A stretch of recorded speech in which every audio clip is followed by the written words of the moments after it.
So I'm gonna make some rice in my GreenLife rice cooker.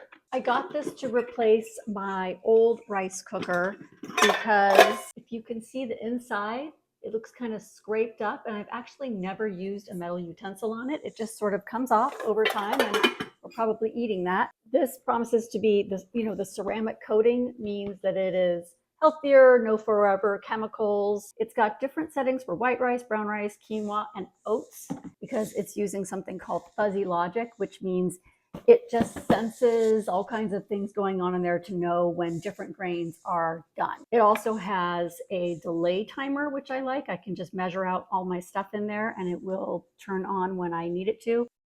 I like to rinse my rice first.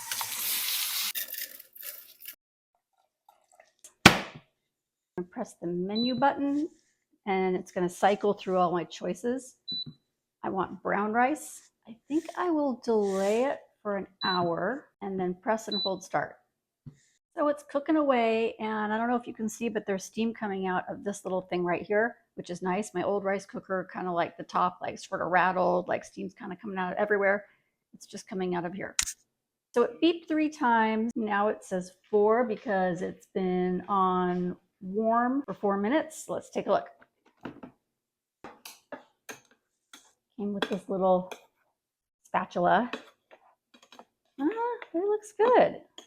So this was only 1 cup. I could have made double this. Oh my God, it's perfect. Yeah. I guess I can just keep it closed and it'll keep being warm, unlike my other one that would eventually burn the bottom. I like this big button on here too. It's been warmed in there for 57 minutes. Let's see how it is now. Cleaned up really nicely too. So yeah, overall, I like this thing even more than I thought I would.